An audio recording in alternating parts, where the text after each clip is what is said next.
શિસ્તબદ્ધ કહેવાતી ભારતીય જનતા પાર્ટીએ લોકસભાની ચૂંટણી માટે ઉમેદવારો જાહેર કરી દીધા છે, પરંતુ જાહેર કરવામાં આવેલા ઉમેદવારો સામે વિરોધનો દોર યથાવત જોવા મળી રહ્યો છે। એ પછી વડોદરા બેઠક હોય કે પછી સાબરકાંઠા, સુરેન્દ્રનગર બેઠક હોય કે પછી પોરબંદર, આ બધી બેઠકો પર મતદારો ભાજપના ઉમેદવારોનો વિરોધ કરતા જોવા મળી રહ્યા છે। ત્યારે હવે આ વિરોધનો સૂર અમરેલી લોકસભા બેઠક પર પણ પહોંચી ગયો છે। શું છે સમગ્ર મામલો, જાણીશું આ વિડીયોમાં। નમસ્કાર, હું હિરલ પરમાર અને આપ જોઈ રહ્યા છો નિર્ભય ન્યૂઝ। ભારતીય જનતા પાર્ટી દ્વારા લોકસભાની ચૂંટણી માટે જાહેર કરવામાં આવેલા ઉમેદવારોનો અનેક બેઠકો પર મતદારો વિરોધ કરી રહ્યા છે।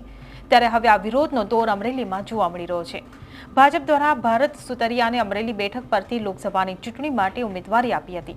ત્યારે હવે ધારી તાલુકાના ખીચા અને દેવડા ગામે ભાજપના ઉમેદવાર ભરત સુતરિયા વિરુદ્ધમાં બેનરો લગાવવામાં આવ્યા છે, જેમાં ભાજપના ઉમેદવારને બદલવાની માંગ કરાઈ છે।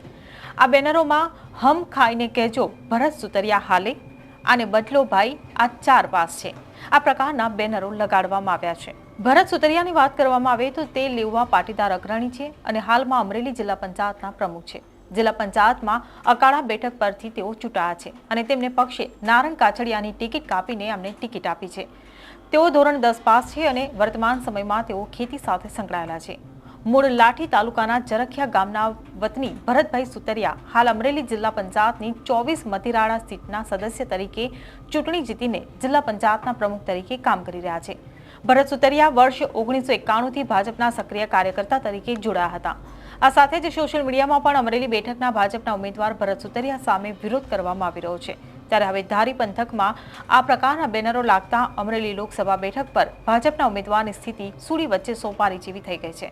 હવે આગળ અમરેલી બેઠક પર પરિણામ શું આવે છે તે તો આવનારો સમય જ બતાવશે। બાકી તમને શું લાગે છે તેમને કમેન્ટ બોક્સમાં લખીને ચોક્કસથી જણાવશો। જો વિડીયો પસંદ આવ્યો હોય તો વિડીયોને લાઇક, શેર અને અમારી ચેનલ નિર્ભય ન્યૂઝને સબસ્ક્રાઇબ કરવાનું ભૂલશો નહીં। આભાર।